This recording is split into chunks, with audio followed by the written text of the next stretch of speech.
तो प्रहलाद कच्चा पक्का था। प्रहलाद के पिता ने बचपन से तो भगवान की भक्ति करता था, लेकिन विष्णु का पुष्प जैसे भी सुना ज्ञान किसी ऋषि से, नारद जी ने उसको गर्भ में शिक्षा दे दी थी जब वो गर्भ में था मां के।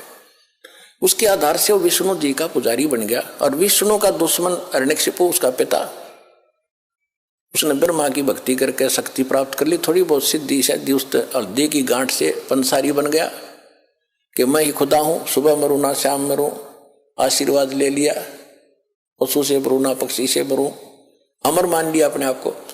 इस कारण से उसने अपने बेटे से कह दिया कि विष्णु का नाम नहीं लेगा, भगवान की भक्ति नहीं करेगा। अब वो कुछ उसको क्या किया कि एक सांडा और मुर्का नाम के दो भाई थे ब्राह्मण, वो आचार्य थे, गुरु थे, जो उस प्रहलाद को और वहां के अन्य ब्राह्मणों के बच्चों को पढ़ा करते। ये खुद भी ब्राह्मण था हिरण्यकशिपु। तो प्रहलाद को उनके पास भेज दिया कि तुम इनको पढ़ाओ और मेरे को भगवान इसके अंदर दचाओ। तो उस समय प्रहलाद कच्चा पक्का सा हो रहा था कि भी हो सकता, ये भी हो सकता। रोज देखो, एक झूठ ने 100 बार सुन ले तो वह सच्ची सी बन जाती है। इसी स्थिति में परमात्मा ने उसको फिर दृढ़ करना था।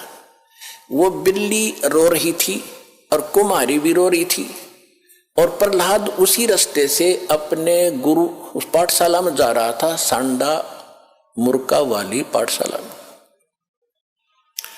जब वह माई रो रही थी, बिल्ली का तो उसने नहीं ध्यान दिया क्यों रो रही है।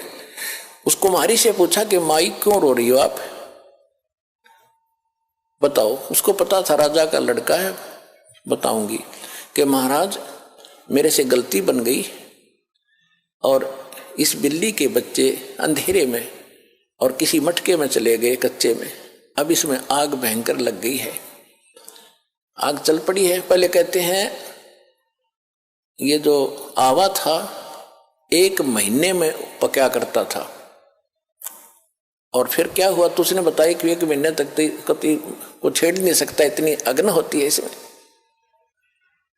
तो माई ने उस प्रहलाद ने पूछा फिर आप कैसे रक्षा करोगे, कि भगवान करेगा, अब मनुष्य नहीं कर सकता, अब जीव नहीं रक्षा कर सकता, अब तो राजा भी नहीं कर सकता। राजा मान ले सैनिकों को बुला कर मटके तो बुझा सके, मटके निकाल सके, लेकिन वो तो मर लेंगे, इतने एक का जल में मर जाएंगे वो बेचारे। तो भगवान